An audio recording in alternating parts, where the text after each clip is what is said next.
Hello friends, हम अपने नए टॉपिक की ओर आगे बढ़ते हैं और न्यू टॉपिक है हमारा पासबुक। पासबुक तो हम सब ने देखी ही है। बैंक के साथ हम ट्रांजैक्शन करते हैं, बैंक में पैसे जमा करते हैं या फिर उपाड़ करते हैं तो हम हमारी पासबुक में उसकी एंट्री करवाते हैं। पासबुक अर्थात कि बैंक की बही में व्यापारी के खाते की नकल या उतारा। पासबुक अर्थात बैंक की बही में व्यापारी के खाते की नकल या उतारा। व्यापारी के खाते में क्या जमा होता है, क्या उधार होता है, कितने पैसे उपाड़ते हैं, कितने पैसे जमा करते हैं, वो सब बैंक की पासबुक में हमें मिल जाता है। तो ये एक नकल है या फिर उतारा है।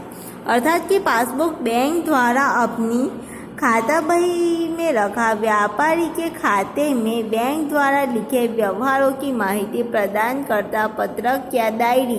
मतलब हमने जो भी ट्रांजैक्शन किए हैं बैंक के साथ, पासबुक में से हमें सब कुछ पता चल जाता है। जब कोई व्यापारी बैंक में खाता खुलवाता है तब बैंक उस व्यापारी को खाता संबंधित अपनी बही अनुसार की माहिती देने के लिए जो चौपड़ी या बुक देता है उसे पासबुक कहते हैं। जब बैंक में खाता खुलवाते हैं तब हमें जो बुक दी जाती है उसे बोलते हैं पासबुक। आजकल कई बार बैंक पासबुक की चौपड़ी देने के बदले नियत समय के अंतर पर बैंक स्टेटमेंट देते हैं। ये ध्यान में रखना, बैंक स्टेटमेंट देता है, पत्रक देता है जो पासबुक की गरज पूर्ण करता है। पासबुक की गरज कौन पूर्ण करता है? Bank statement.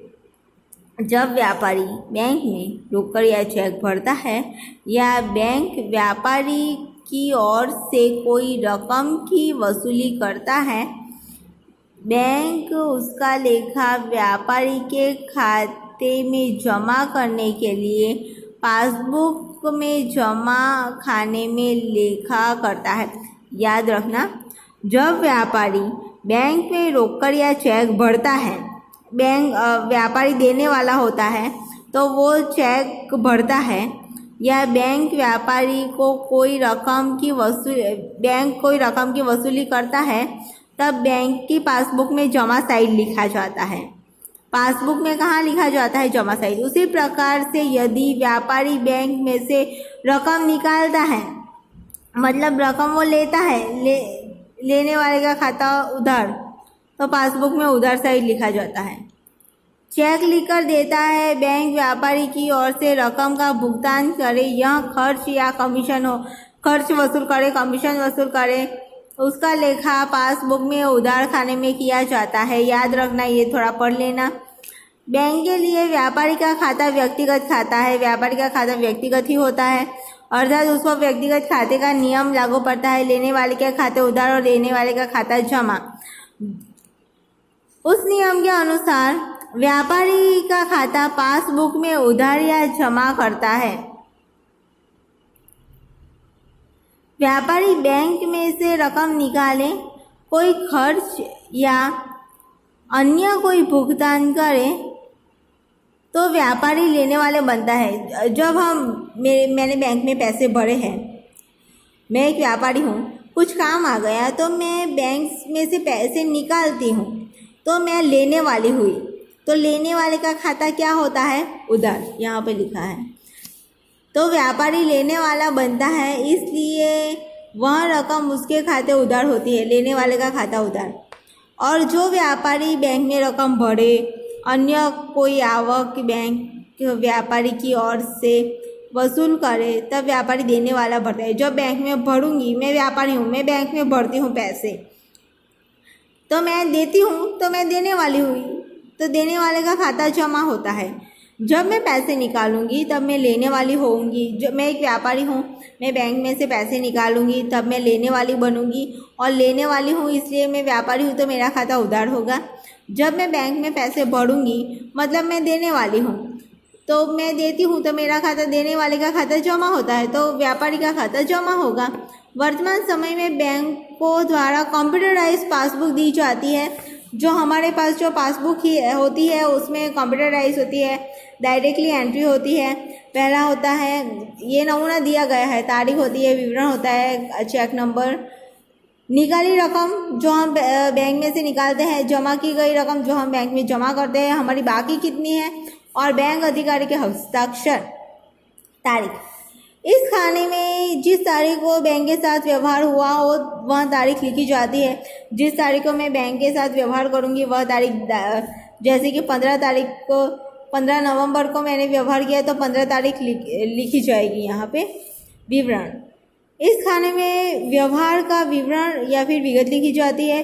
विवरण में किस माध्यम द्वारा बैंक शेष बढ़ा है या घटा है उस संबंध का लेखा किया जाता है। जैसे कि यदि चेक से किसी व्यक्ति को भुगतान किया हो तो उस व्यक्ति का नाम लिखा जाता है, और नकद बैंक में भरा हो तो रोकड़ लिखा जाता है। अगर चेक से भुगतान किया हो तो उस व्यक्ति का नाम लिखा जाता है, और अगर बैंक डायरेक्टली कैश भरा हो तो रोकड़ लिखा जाता है। चेक से हो तो नाम लिखा जाता है, और डायरेक्ट पैसे देते हैं तो रोकड़ लिखा जाता है। याद रखना, विवरण में निकाली रकम, यहाँ इस खाने में व्यापारी ने बैंक में से नकद से निकाली रकम तथा चेक द्वारा चुकाई रकम का लेखा किया जाता है। मैं बैंक में से पैसे निकालूंगी, मुझे 5,000 निकालने हैं तो 5,000 का लेखा यहाँ पे किया जाएगा। बैंक द्वारा लिए जाने वाले विविध प्रकार के चार्जेस और बैंक ने व्यापारी की ओर से चुकाए खर्च भी इस खाने में लिखे जाते हैं। मतलब कि जो चार्जेस होते हैं, IMPS का चार्ज, नेट बैंकिंग का चार्ज, ATM कार्ड का चार्ज, बहुत सारे चार्जेस होते हैं, वो भी लिखे जाते हैं। जमा की रकम में यहाँ इस खाने में व्यापारी ने बैंक में भरी रकम या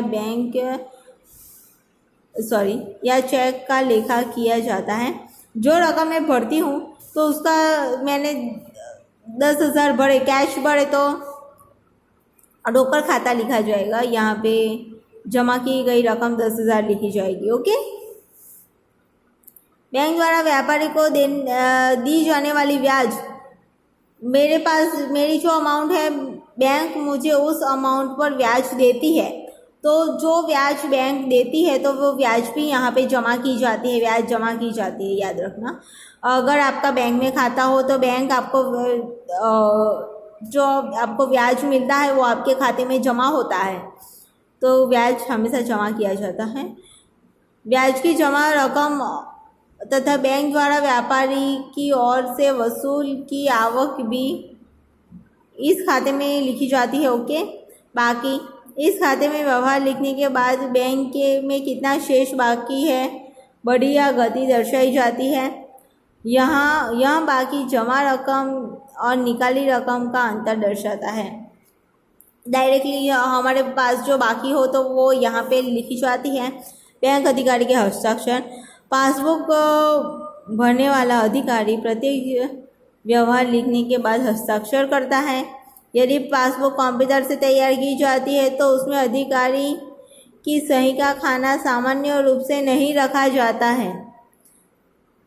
यहाँ याद रखना कि अभी सब भी कंप्यूटराइज है, इसलिए अधिकारी का खाता नहीं रखा जाता, इसलिए यह खाना पासबुक में नहीं बनाया जाता। ओके। संक्षिप्त में हम यह कह सकते हैं कि बैंक खाता में या रोकड़ बही के बैंक खाना में व्यापारी जो व्यवहार लिखता है उससे उल्टा या विपरीत लेखा सामान्यतः पासबुक में किया जाता है। जो व्यापारी लिखता है अपने खाते में, बैंक खाते में बनाता है, जो लिखता है व्यवहार, उसका अपोजिट पासबुक में किया जाता है। जैसे कि यदि 10,000 रोकड़ी बैंक में भरे जाए तो 10,000 हम रोकड़ बैंक में भरे तो बैंक खाने में क्या लिखेंगे? यह रकम बैंक खाने उधार की जाएगी और रोकड़ खाते जमा की जाएगी, क्योंकि बैंक लेने वाले के खाते उधार और रोकड़ जाती है, इसलिए रोकड़ जमा। अब पासबुक में क्या लिखा जाएगा? यह रकम रोकड़ खाते उधार की जाएगी और व्यापारी का खाता जमा की जाएगा। ओके, सेम अपोजिट एंट्री होगी। और इसमें बहुत इजी है, हम लोग जैसे सीखेंगे वैसे हमें समझ में आता जाएगा। Thank you.